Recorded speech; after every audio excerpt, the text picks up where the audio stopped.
Britain's Queen Elizabeth II will miss a service of Thanksgiving at St. Paul's Cathedral for her 70-year reign on Friday, after experiencing some discomfort during the first day of her Platinum Jubilee celebration.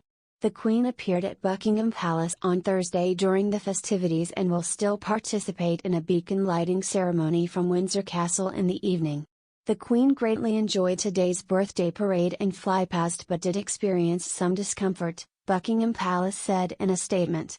Taking into account the journey and activity required to participate in tomorrow's national service of Thanksgiving at St. Paul's Cathedral, Her Majesty with great reluctance has concluded that she will not attend, it continued.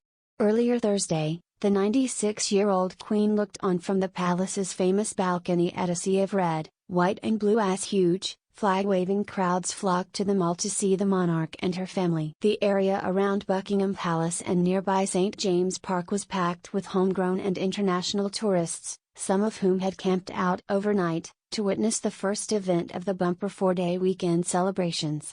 And after 7 decades of duty, the sovereign certainly lived up to her reputation as a loyal crowd pleaser. She may not have been up to the ceremonial role of riding on horseback as part of Trooping the Colour, but she nonetheless delighted fans by her presence on the balcony following the military parade. Dressed in a dusky dove blue Angelo Kelly ensemble with matching hat, the Queen smiled as she received the salute as soldiers and officers returned from Horse Guards Parade following the conclusion of her birthday parade. The major military spectacle, as it was described by the UK Ministry of Defence, involved months of training and centuries of tradition, as well as 1,500 soldiers and officers, 400 musicians, 250 horses and 70 aircraft.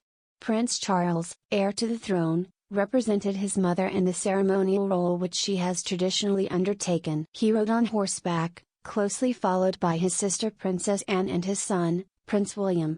Other members of the royal family rode down the mall in carriages to the parade ground, among them Catherine, Duchess of Cambridge, accompanied by her 3 children, and Camilla, Duchess of Cornwall. As the colour of the Irish Guards was trooped at Horse Guards Parade, during which military bands played in formation and undertook a tricky manoeuvre called the spin wheel, other royals watched on from the Major General's office nearby. A short while later, the Queen appeared on the balcony of Buckingham Palace with her cousin the Duke of Kent. In a second balcony appearance, she was joined by 3 of her 4 children, in addition to several family members.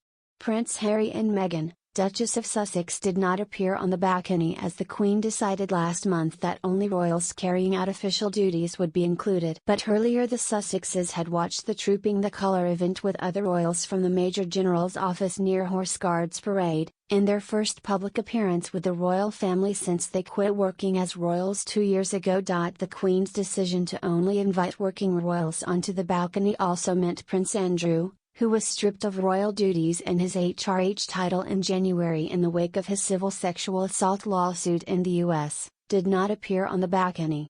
It later emerged that he will not be able to join his family members at Friday's Thanksgiving service either, as he has tested positive for coronavirus. A royal source told CNN the Duke had seen his mother in the last few days but has been undertaking regular testing and has not seen her since he tested positive. For many, the highlight of the proceedings was the spectacular RAF flypast, an awe-inspiring air show involving 70 aircraft, including the Red Arrows. There was, however, one person who did not seem overly impressed with the display. 4-year-old Prince Louis, the youngest child of the Duke and Duchess of Cambridge, was pictured with his hands over his ears and pulling faces as the spectacle to celebrate his great-grandmother's 70 years on the throne all proved a little overwhelming.